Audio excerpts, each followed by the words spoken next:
दोस्तों, हम इंसान इतने जिज्ञासु होते हैं कि हमेशा नई चीज़ें खोजने और उनके बारे में जानने के लिए उत्सुक रहते हैं। शायद इसलिए आपने इस वीडियो को प्ले किया है। लेकिन नेशनल ज्योग्राफी के मुताबिक इस पृथ्वी के 2/3 हिस्से में फैले समुद्र में से हम केवल 20% ओशन को ही डिस्कवर कर पाए हैं, जिसमें कि पानी के नीचे दबी ऐसी भयानक चीज़ें मिली हैं जिन्हें देखकर किसी का भी दिमाग चकरा जाएगा। हालांकि वैज्ञानिकों द्वारा हमेशा समुद्र की खोज जारी ही रहती है। और हिंदी यूनिवर्स पर आज हम आपको पानी के नीचे मिली ऐसी भयानक चीज़ें दिखाने वाले हैं जिन्हें देखकर आप भी हक्के बक्के रह जाएंगे। लेकिन शुरू करने से पहले नए व्यूवर्स जल्दी से सब्सक्राइब कर दो और साइड में आ रहे बेल आइकन को ऑल पर सिलेक्ट कर दो। दोस्तों, जब हम दुनिया के सबसे बड़े ओशन डिजास्टर की बात करते हैं तो हमें टाइटैनिक का नाम याद आता है। ये शिप 15 अप्रैल 1912 को समुद्र में समा गई थी। तब से लेकर अब तक इस शिप की कहानियाँ सुनकर हमारे तो रोंगटे खड़े हो जाते हैं। इस क्लिप में आप टाइटैनिक की वो फुटेज देख रहे हैं जो कि 110 साल बाद समुद्र के बैक्टीरिया की वजह से तबाह हो चुकी है। रिसर्चर्स का कहना है कि अगले कुछ सालों में ये शिप टुकड़ों में तबाह हो जाएगी और समुद्र में विलुप्त हो जाएगी। तो हाँ, हो सकता है कि आप हमारी इस वीडियो में टाइटैनिक की आखिरी वीडियो देख रहे हो।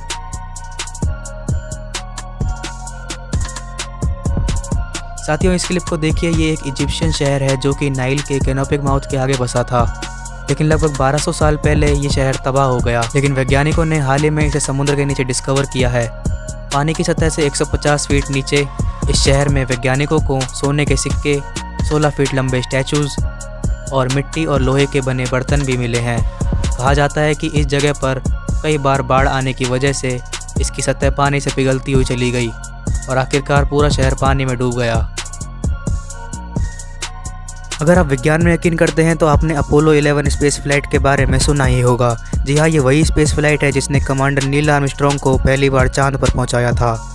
16 जुलाई 1969 को लॉन्च हुई इस स्पेस फ्लाइट के इंजन को फ्यूल खत्म होते ही एक एक करके अटलांटिक ओशन में फेंका गया था और 1969 से समुद्र की गहराइयों में पड़े अपोलो 11 के इंजन को बाहर निकालने का ख्याल मार्च 2013 में अमेज़न कंपनी के CEO जेफ बेजोस को आया और इन्होंने इस इंजन को रिकवर करने के लिए अपनी बेस्ट टीम को काम पर लगा दिया।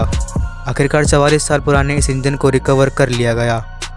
इन अमीर लोगों की भी कुछ अलग ही ख्वाहिशें होती हैं, है ना। सेकेंड वर्ल्ड वॉर के दौरान कई देश एक दूसरे की मदद के लिए हथियार, गाड़ियाँ और कई सारा सामान समुद्र के रास्ते एक जगह से दूसरी जगह भेज रहे थे। उस दौरान कई शिप समुद्र में डूब गई थी, पर हाल ही में अमेरिका के कुछ डाइवर्स ने उस वक्त ये एक शिप को खोज निकाला है।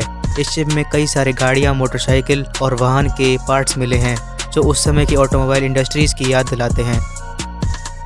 दोस्तों, पहले के टाइम में जब वाहनों और जहाज़ों की खोज नहीं हुई थी तब इंसानों के साथ करोड़ों के खजाने को एक जगह से दूसरी जगह ले जाने के लिए बड़े समुद्री जहाज़ों का ही इस्तेमाल किया जाता था। ऐसे में तूफान, सुनामी या कई कारणों से करोड़ों का खजाना पानी में दफन हो जाता था। लेकिन साल 2015 में कुछ डाइवर्स की एक टीम ने फ्लोरिडा के एक शहर में खजाने को खोजने की कोशिश की। वैसे इतने बड़े समुद्र में खजाना मिलना मुश्किल है, लेकिन कहते हैं ना, किस्मत मेहरबान तो गधा पहलवान। इस परिवार को कई सोने के सिक्कों के साथ $1 मिलियन का खजाना मिल गया था जो कि हवाना से स्पेन ले जाया जा रहा था। लेकिन ख़राब मौसम की वजह से ये जहाज़ डूब गया था और खजाने के साथ बहुत सारे लोग समुद्र की गहराइयों में दफन हो गए थे। कहते हैं कि आज भी वहाँ करोड़ों का खजाना मौजूद है। तो क्या आप वहाँ जाकर खजाने को ढूंढना चाहोगे? हमें कमेंट बॉक्स में ज़रूर बताना। तो दोस्तों, अब तक के लिए इतना ही। आपको इस वीडियो में सबसे अच्छा क्या लगा हमें कमेंट बॉक्स में ज़रूर बताना। मिलते हैं इसकी अगली वीडियो में, तब तक के लिए जय हिंद, जय भारत।